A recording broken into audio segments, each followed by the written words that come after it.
So back then, over the past 100 years or so, there's been this abduction program, also known as the hybridization program. Okay. Where these extraterrestrials are taking humans and taking them up to the ship and then taking their genetic material, so their sperm or eggs, and then creating children out of them. And the people that are being taken, do they know anything about this? That their DNA and their genetic material is being taken at the time? A lot of people, one of the things that they do is they have actually screen memories over, like overlaid over their actual experiences so that they forget. But there's always kind of like a hint of it with dreams, remnants, or they might have physical things that come up, like they feel pregnant or like their ovaries are aching or physical things. It's like a phantom pregnancy that's mirroring what's happening on a craft or spaceship sort of thing. So isn't that like kind of a bit non-consensual?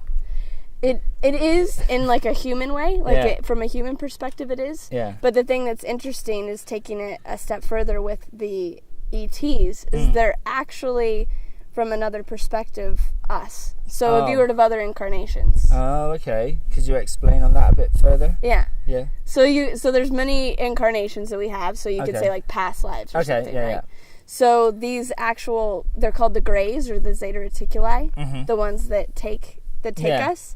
They're actually a future or parallel incarnation of us as humans. Okay, so are they trying to create themselves, or is that why are they doing it basically? Kind of so. So So in their civilization, picture us as humans right now, destroying our world, genetically modifying like ourselves and our foods and all these different things.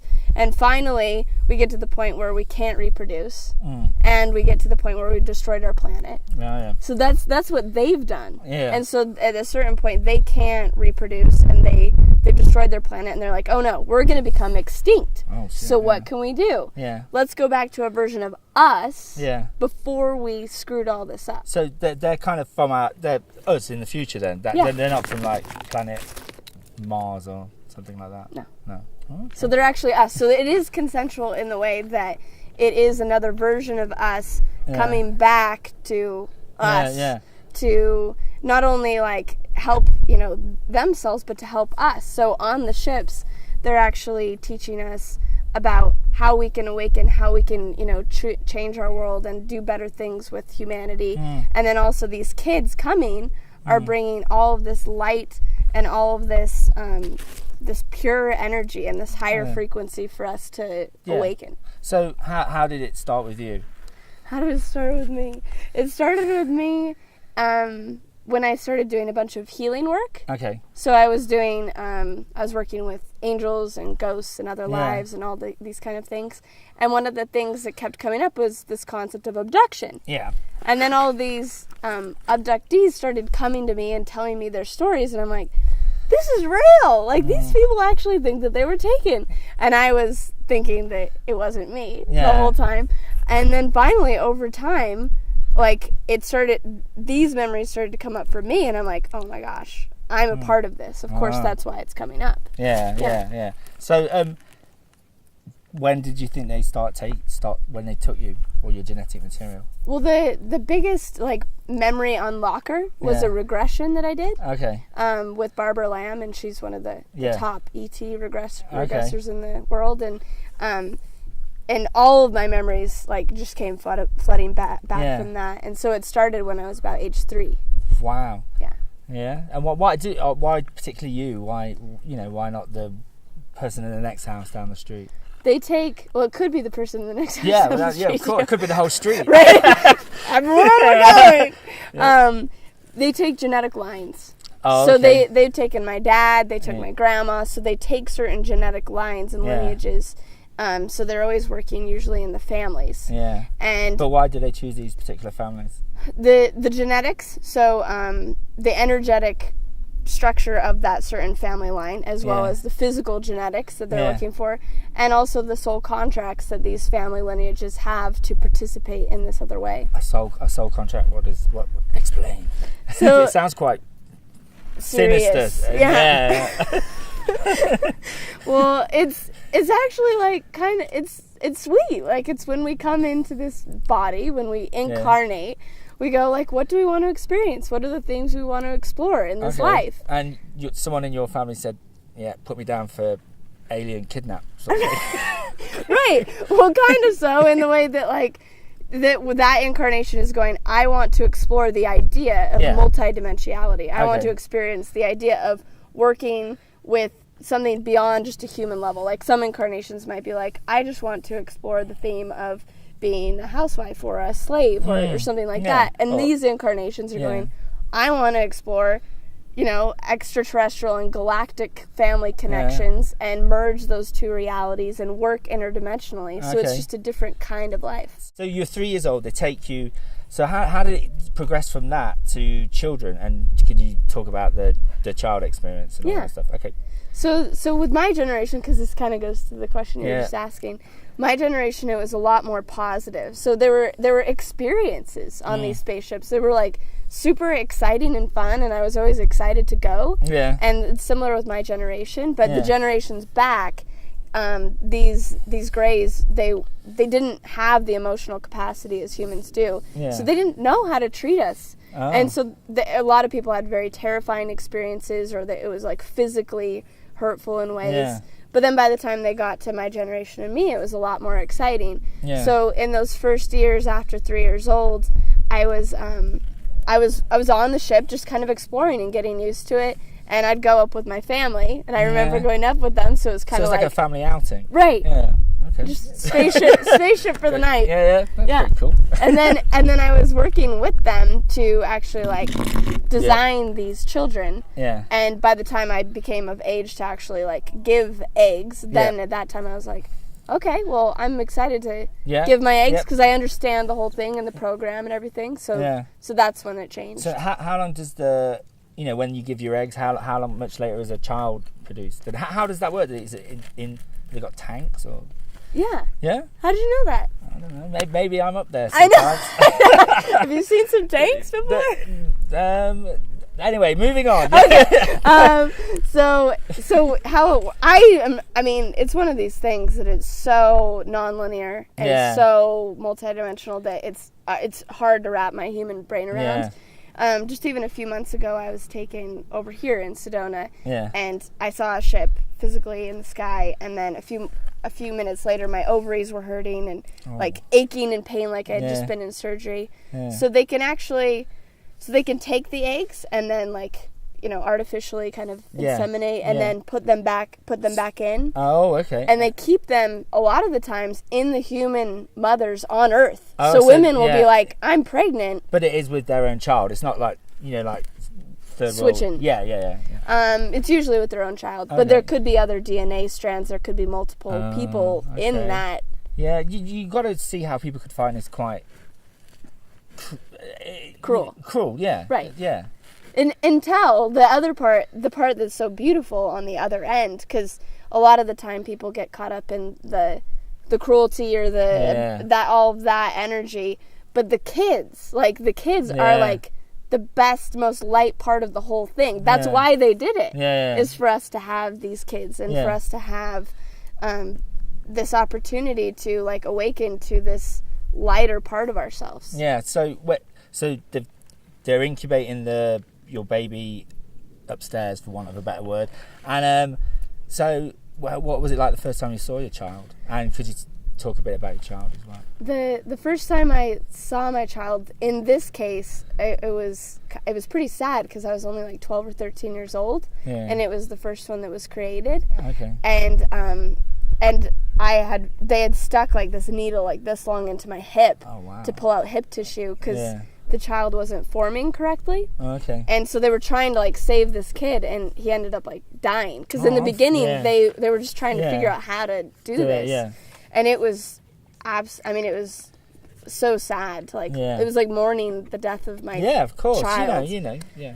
Yeah, so it was really sad. Oh, I'm sorry. But the other ones that I've met in Dreamtime and remembering these experiences, it's just like, it's like pure ecstasy. It's so much fun, and it's so like, and it is so maternal. Like they're actually like on your breasts on the ship, and it's just. So you motherhood. said how many have you got? That you know of? I'm aware of probably 10 at this point. So you're a mother of 10 at 26? I'm a mother of 10 at 26. It's the Mormon heritage. Right, it must have been. It must have been. So, like, forgive any of the facetiousness of the questions, but, do you get to, visit them and take them out playing, or do they live on the ship? How does it... Can you talk us through that? They live primarily on the ship. So, have you ever heard of the Phoenix Lights in 1997? Down the street from here. So that was the huge mile-long mothership that came over Phoenix. Oh yeah. So those are one of the hybrid civilizations that were created. So they not only are creating these kids that are coming back to be with us on Earth, but they created 5 whole civilizations of very benevolent, loving beings. Oh, okay, yeah. And that's one of them. So the kids coming to Earth are on the ships. So they come down to Earth, or do any of the kids visit you? You see what I mean, like physically? Yeah. Here. They haven't visited me physically here, but they visited a lot of the other people in the ET community here. Even one of our friends in Sedona, they actually landed and the kid was in her living room. Oh, wow. And Stan Romanek, who's public about this, he is big in the UFO community, and he has had his children come to some of his events physically. Oh, wow. So they're starting to come, but the thing is they can't come in the present way our society is set up. Set up as okay, we're going to our job and our individual house and everything. Well, they probably get shot, wouldn't they? That'd be it. Yeah, bang, bye. Right. So what do they look like? Because I've seen drawings, but people listening to this or watching this won't know what they look like. So could you talk us through that? They're different. There's different kind of varieties of them, different generations of them. Yeah. But for the most part, they're children. So they could be kids from 3 all the way up to 18. Okay. And they have slightly bigger eyes than humans. Some of them look quite human. So people might have dreams about the kids and be like, "Oh, I'm just having dreams about kids," and it's no, they're actually the hybrids. But and then some have quite bigger eyes. Okay. And smaller lips, slightly bigger heads, and then just skinny little bodies. So they just look like kind of odd, cute-looking humans. Yeah. So do you miss them? Yeah. Yeah.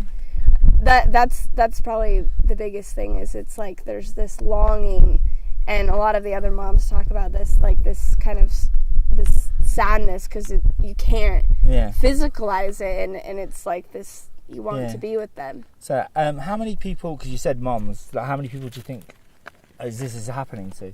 If you had to guess. Well, I've heard numbers from different channels material that it's a third of the world's population is a part of this program. So you never know. But then but as far as the ones that are really aware right now and the mothers that we're working with, I'm aware of at least probably 40 or 50 moms that I'm that are aware, working with their kids and Dreamtime and talking to them and but there's thousands, but it's I'd still go back to the thing, it still sounds a bit cruel to me, because why not just tell us, why not just say we're here, we need your help and help us? Do you think it's the whole thing with shoot them again? Sorry. It's kind of true. I mean, the thing is it's a part of our personal. This is this age of spiritual awakening, right? December 21st, 2012, the whole thing, and we've got to wake up to the fact that we're more than just this physical body, and more than just human. And so as we awaken to that process, we'll remember more. Yeah. So if they came and told us, if they came and landed, you would freak out, and it would bring up all of these beliefs in you about time and what's real and what's so they're taking it. They're kind of taking it slowly but surely, tweaking us a bit, and then because what is the plan for your children? You said the what happens to them when they turn 18? Like, and how do they feel living on a spaceship?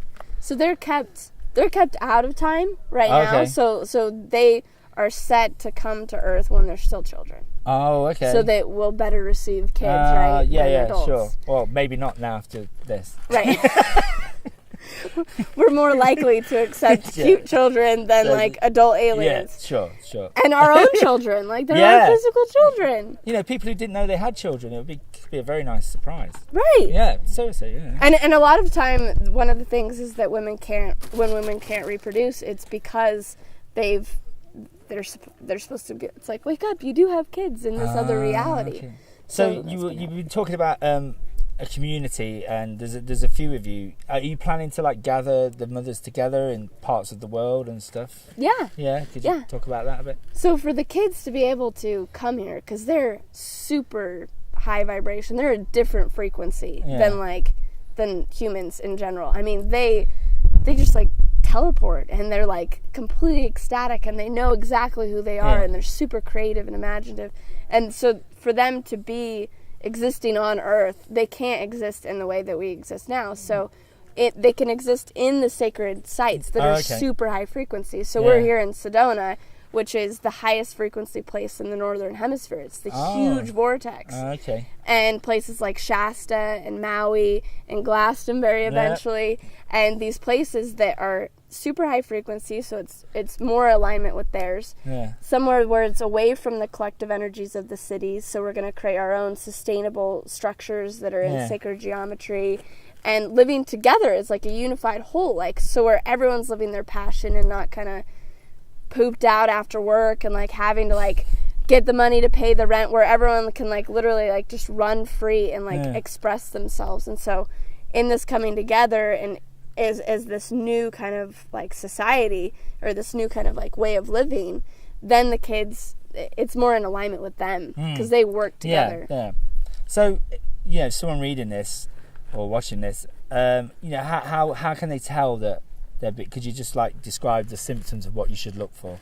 Reoccurring dreams. There's always like these reoccurring dreams that happen. They could be like doctor's offices or on a spaceship, but it's usually doctor's offices or classrooms that come up and up. Missing time, lights in your room. For females, things that have happened like false pregnancies. And just strange occurrences or visitations from beings like when you were a child, and things happening back in your family. Those are some of the things. So, do you know who the fathers of the children are? I do, actually. Okay. So, who are they? Don't say me. I won't say you. Okay. It's funny because as the more and more you open to this, the more and more that comes up, and you meet these people. There's like these synchronistic appointments that you make. And so a lot of the males that I've been attracting into my life, they have similar experiences. Or they'll see drawings of the kids and they'll be like, they're talking to me, like I can hear them. They can actually telepathically hear these kids and connect with them, and they remember me and I remember them, and so there's this remembrance of each other from when we were young or other people on the ship. Because that's a very interesting point, because it is male and female, isn't it? As you said, your father. So do men react differently to the news than women? I mean, I think that there's something, inherently in a woman that's like, okay, I'm going to move to the middle of nowhere and meet my kids, and like there's more of this drive. But I will say that surprisingly enough, like the males, that there is this like very vulnerable, like sweet part of them that is really drawn to them and really drawn to be a part of this. Okay. So has this affected your normal relationships? How has it worked out with that?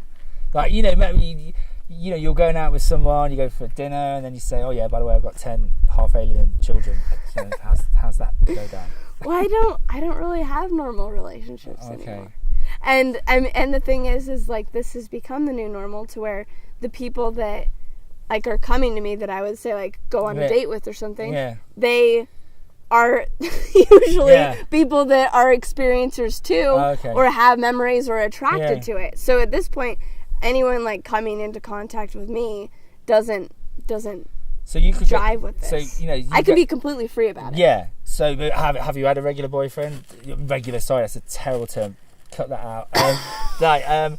Have you had a boyfriend who wasn't an experienced or wasn't a believer, and then you've told them and they've kind of gone, whoa, how's that worked out? Or have you done that?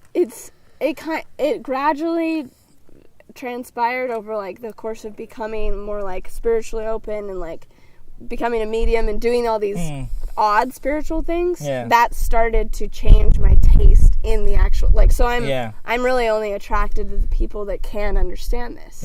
So it happened over time, so it wasn't like all of a sudden I woke up and like this is happening. Though I know a lot of people that are married and like have boyfriends that are like having to start stepping up and telling the other person I have this whole other life. And how does that go down? Oh, I mean, I just kind of like sit and I'm like, good luck with having that conversation. But we have you know, Mormon family and like other mainstream family, and that for them they think that it's crazy. Okay. So yeah. So it's weird. Yeah. So and like, that for them. I'm gonna say, you know, like, because to a lot of people, this just sounds insane in a way. So how do you cope with that sort of, or do you kind of keep them people at arm's length? It's like they don't even come into my sphere of like reality. It's so strange. It's like I've shifted to another world or another reality where they don't exist. There's no naysayers, and the ones that are interested and attracted like come up, and there's lots of them. And so I just don't have that happen. And the thing is, if you believe it, you know, nothing's going to shake your belief, is it? Exactly. Okay. So have you ever, this could sound another ridiculous question, have you been like down the store and you've had an encounter with your alien children or anything like that? I haven't, but I have a friend that did. Oh, tell me that. That met his hybrid children in a Rite Aid drugstore. Like, he's just like, he had been seeing a lot of ships in the sky, and over those past actually like several years, and then he walks into the grocery store, and there's this woman, like this really tall, odd-looking woman, and this small little child, and like she presented the little child like to him and was like telepathically like, this is your child. So they had this incredible exchange in the middle of a grocery store. That is, and I mean, he was forever changed. And what would you do if that happened? I'd be excited. Yeah, they probably wouldn't do it publicly because I'd be too excited about it. Well, I wish they would do it I'd bring now. attention to it. They could do it now if they wanted. I mean, this is a conducive environment. Yeah, it is beautiful here.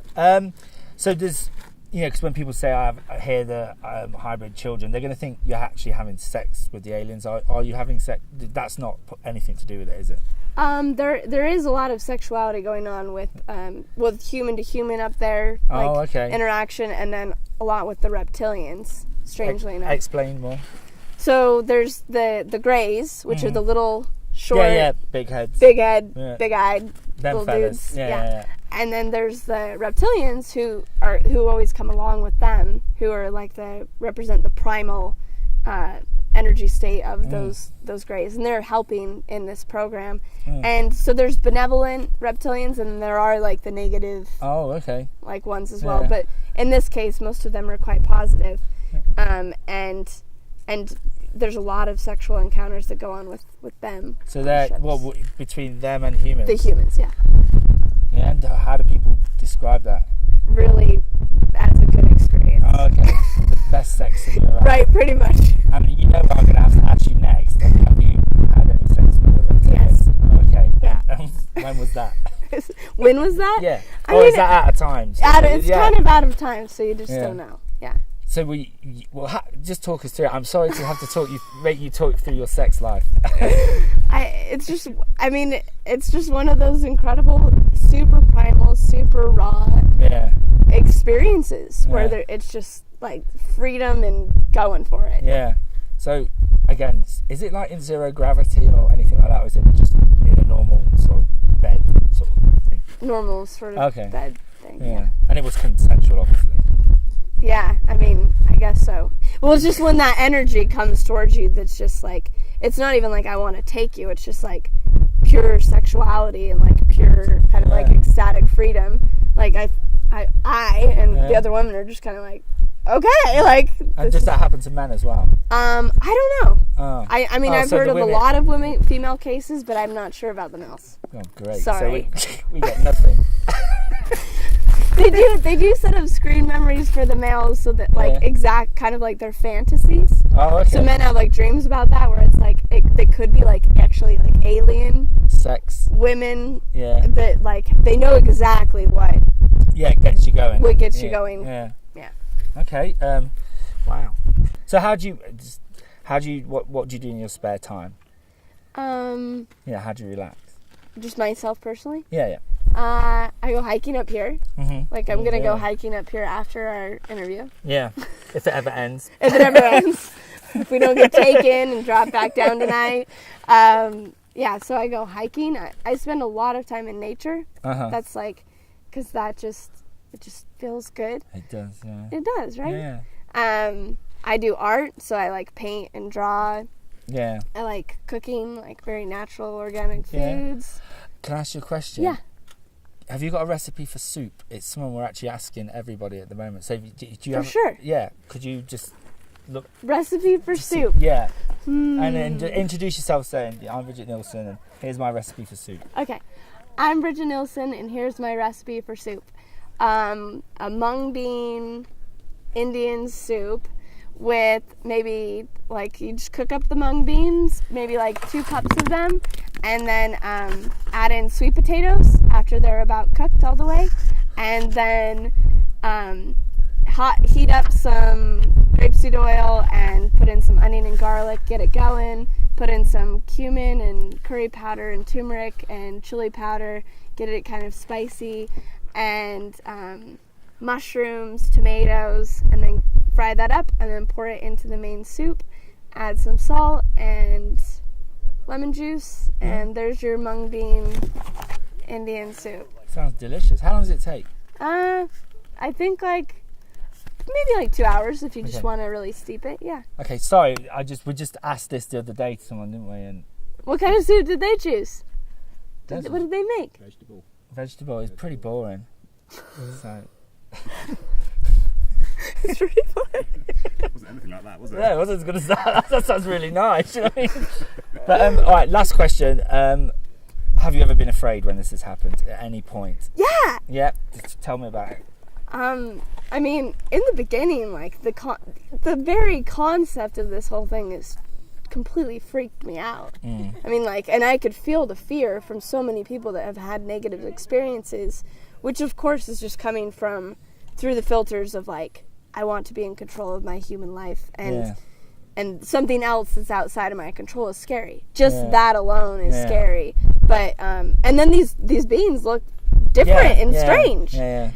So I mean, there was a time when Zeta was in my room, and then also this mantis, like, you know, the praying mantis? They have like the tall mantises. They're not doing themselves any favours, are they? Like bringing these fellas along. You know? No, they're not. So who is the praying mantis? What's the praying mantises are highly intelligent. Okay. And they work with the Greys in this program, and they're actually super loving and so they're kind of like professor types. Oh, okay. Yeah. But yeah, so I was like terrified, but I just knew that I had to get over this fear. Yeah. Because it's just, why have fear? Like, why? I mean, I'm interacting with them, so I can have love. Yeah, they're not killing you or anything. Right. Yeah, exactly. They're assisting on a greater level. So what are the ships actually like inside? Can you remember? Yeah, I mean, the ships, a lot of the experiences, the reality that they live in is higher. It's more light, so it feels more non-physical. So a lot of the people will say, oh, I just had this dream, and it actually is an experience. So it's very like kind of milky and translucent, and it kind of has this like blue or purple like haze to it, and very modern, like white, clean, clear, and almost like foggy in a way. Some people describe it as sterile, but like I felt it like quite like loving and warm, etheric. So, yeah. Okay. Yeah. I think we got it. Cool. I'll do some pictures. I'll do all the cutaways, but we don't need you for that. But just film all this stuff around you. Stuff's not very, stuff. This amazing scenery, jaw dropping. Sort of. Yeah, should we do some stills? Yeah, where do you want to stand? Brilliant, thank you very much. Sorry. You did such a good job. What are his questions? I was totally so interested. Are you good. interested even listening? It's one of the best, most interesting interviews I've heard you do. Thank you. It's the subjects. It's the subject. But you were so on it though. Like I'm like, where did you come up with these questions? They're so good. He's done his research. Yeah, probably. Right. I'm an alien. You're like, Right, when you're I off saw the the list ship. now. I realize who you're getting interviewed.